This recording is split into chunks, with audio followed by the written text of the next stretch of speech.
presenters are going to talk about what we're doing in the bridge deck preservation working group, as well as the bridge preservation construction quality. So first up is going to be Stephen Austin giving a presentation on the deck preservation working group. So, good. Thanks, Dick.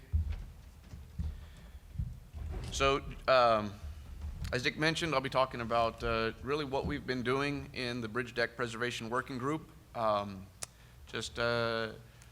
those of you that don't know, I'm the secretary of the working group. Pat Martin's in the audience, is one of the co-chairs, and he co-chairs it. Sorry, he's a bridge preservation engineer with Bridge Preservation and Inspection Services, and he co-chairs it with Sarah Sondag, who is out of Minnesota DOT.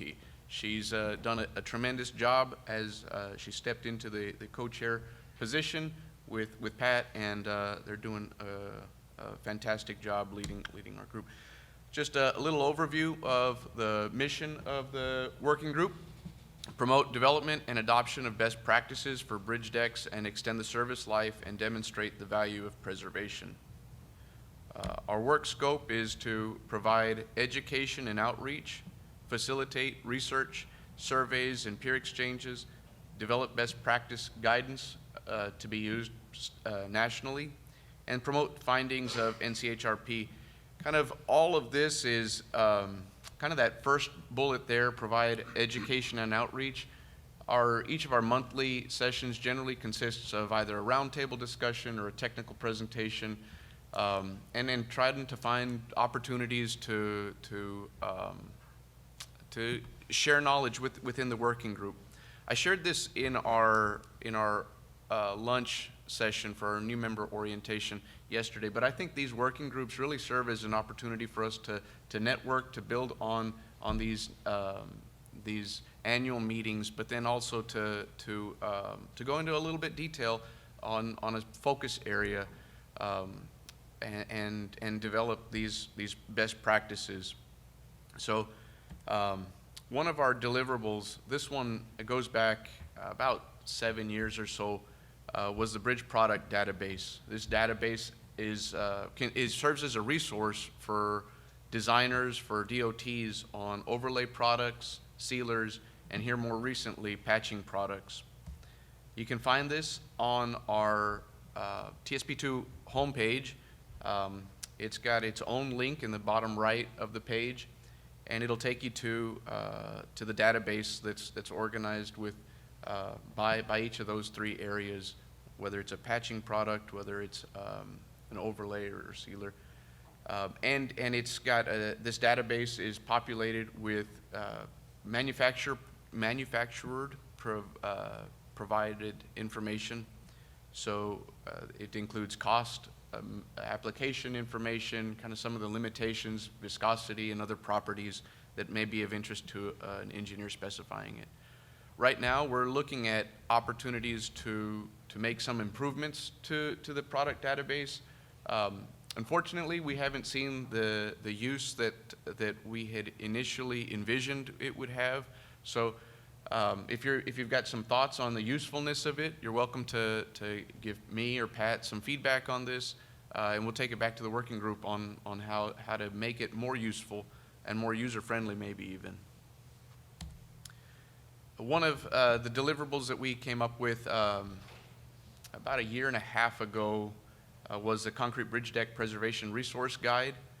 This resource guide serves as really an introductory document to a lot of preservation actions that are used around the country. These include flushing and washing, sealing, joint maintenance, concrete repair, overlays, and other actions.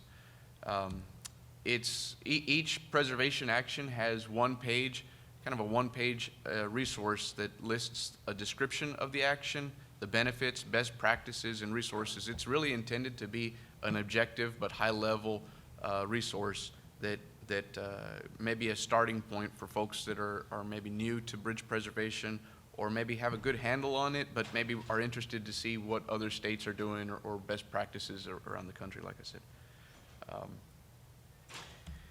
And another thing that so that bridge preservation guidance document can be found on the TSP2 website.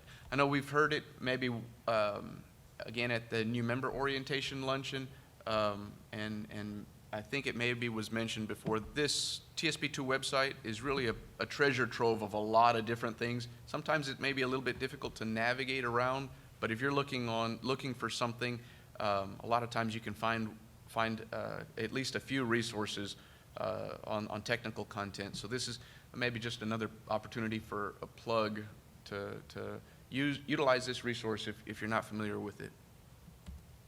One of the things that we have done in our working group is promote the use of our pocket guides that were developed with partnership through TSP2 and through participation through our working group. Pat Martins has really been spearheading a lot of this effort.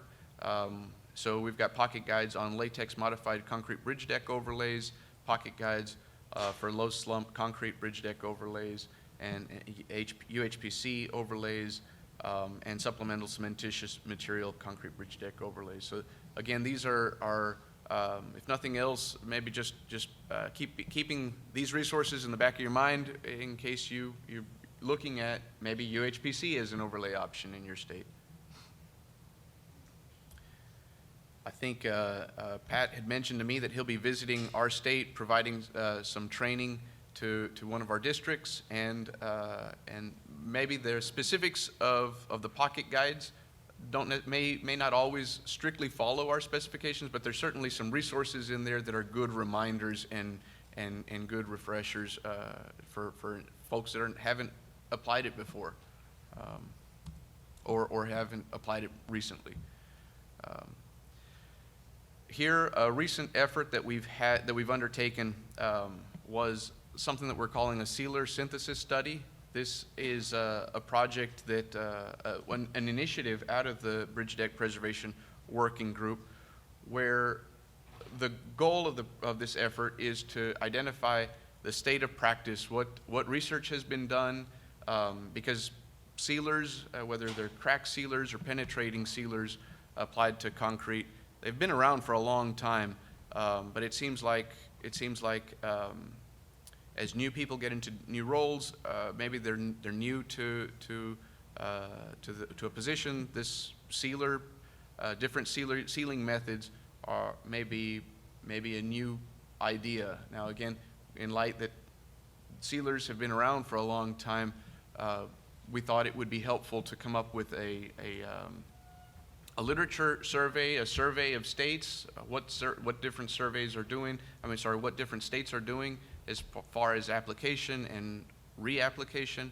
And so that was task one of this project. Task two was to develop the white paper that really synthesized the research that had been done to date and trying to focus in on what areas maybe are disconnects between the research that had been done to date to eventually move on to task three, which would be develop an NCHRP problem statement.